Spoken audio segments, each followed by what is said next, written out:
Ketika duduk bersama sahabat yang bekerja di Apple Incorporated di Bay Area awal tahun ini, sebuah informasi masuk membuat kepala Bosman berpikir keras, yaitu strategi penanganan ekonomi Amerika ketika pandemi yang melakukan printing money lebih dari 3 triliun dolar atau 3.000 billion dolar atau 15 kali APBN Indonesia printing money-nya. Sebagian dana tersebut dibelikan kripto yang kemudian ditahan sebentar, yang tak lama kemudian didumping, dibuang agar dunia kripto jadi hancur. Kita fokuskan informasinya. Dalam strategi cetak uang yang dilakukan untuk menangani pandemi di Amerika, maka ada 10-15% dana yang dicetak tadi ternyata sebagian dipakai untuk menyerang cryptocurrency.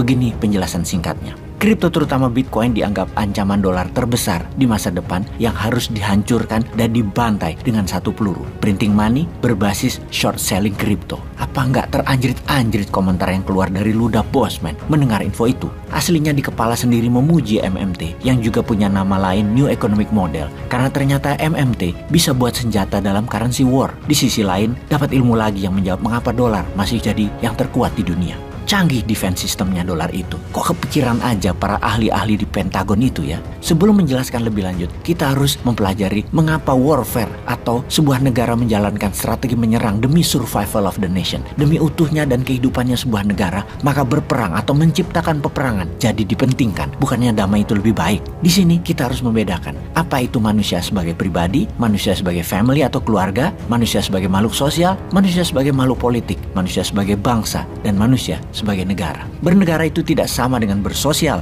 Bersosial itu adalah bagian dari bernegara. Mempertahankan keutuhan negara adalah untuk melindungi bangsa, melindungi kehidupan sosial. Karena itu kebijakan era reformasi yang seakan perang itu sudah berakhir ketika Cold War berakhir di tahun 1991, ketika Soviet bubar adalah pemahaman kuno, pemahaman kolot yang ternyata ada dalam pemikiran manusia era reformasi. Pemimpin era reformasi adalah politik dan terlalu politik. Politik menjadi seni bernegara yang kelewatan, keterlaluan, sehingga kepala manusia politik 20 tahun ini yang sangat kental dengan konflik intrik kelompok dan kroni tersebut bikin masalah. Bahkan pelajaran bernegara di sekolah-sekolah jauh dari bela negara. Pemahaman dasar negaranya rendah sekali, apalagi pelajaran sejarahnya hanya hafalan. Anak muda usia 43 tahun ke bawah, generasi milenial, generasi zilenial, dan terakhir generasi penyintas COVID, rendah sekali pemahaman sejarahnya dan pemahaman apa itu bernegara. Generasi ini terkecoh oleh negara yang namanya politikus reformasi yang usianya sekarang mungkin antara 45-75 tahunan, yang saat ini banyak jadi politikus di partai dan di parlemen. Terkecoh karena seakan mereka yang paling pantas mengelola negara dan cara mereka bernegara adalah yang paling benar. Bersama informasi ini sesungguhnya adalah otokritik, karena Bosman pun termasuk bagian dari yang mengecoh, yang sekarang tersadar bahwa semuanya sudah berubah dan harus berubah lagi. Jadi kita rangkum dua informasi awal. Printing money memukul musuh dolar yaitu cryptocurrency dan menjadikan uang beredar untuk meningkatkan produksi serta kebutuhan yang merupakan bagian dari perang currency. Dan pentingnya perang untuk survival of the nation.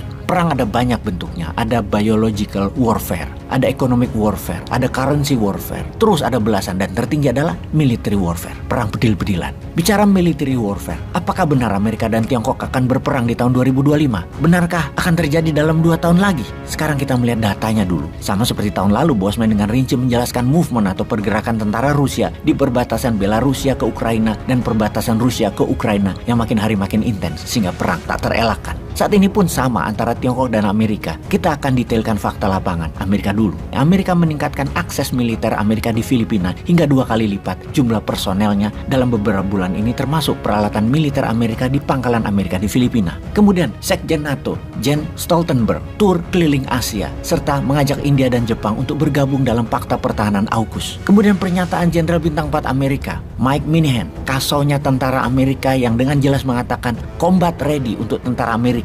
Melanjutkan perkataan sebelumnya, I hope I'm wrong, but my God tells me we will fight in 2025. Dia mengatakan dalam konteks perang dengan Tiongkok tentunya. Karena Xi Jinping mengatakan dalam awal jabatan ketiganya di tahun 2022 kemarin, Xi Jinping dengan jelas mengatakan akan mengambil Taiwan untuk menjadikan satu negara, satu sistem. Kemudian Taiwan akan ada pilihan raya di tahun 2024, yang mana gerakan pembebasan anti Tiongkok yang ingin Taiwan merdeka, Partai Komunis bintang kemungkinan besar akan dimainkan dalam tanda petik oleh sang paman, Uncle Sam. Di sisi lain, Amerika tidak mau perang langsung di Ukraina melawan Rusia dengan hanya mengirimkan senjata dan alat perang tanpa mengirimkan tentaranya. Sementara dalam hal Taiwan, Amerika mengirimkan langsung tentaranya, yang mana di Filipina di pangkalan Luzon jumlah kekuatannya sudah 2 kali lipat meningkat dibandingkan 10 tahun terakhir dan terus akan meningkat. Ini harus kita waspadai tentunya. Selain di Filipina, Amerika juga meningkatkan buffer area peralatan logistik di Kepulauan Guam. Dengan saat ini sudah ada 5.000 marinir di pangkalan tersebut. Mao Ning, juru bicara Kementerian Luar Negeri Tiongkok, dengan keras mengatakan Amerika untuk tidak mengintervensi kebijakan satu China, menyatukan Taiwan dengan Tiongkok. Kemudian memperingati Amerika jangan pernah menjadikan Taiwan negara merdeka. Dan terakhir, memerintahkan Amerika menyetop semua kegiatan penguatan militer di Indo-Pasifik tersebut. Sekjen NATO kemudian mengatakan, menjawab komentar pejabat Tiongkok tersebut dengan mengatakan bahwa ketegangan tidak bisa dihindari antara negara bebas demokrasi dengan negara otoriter.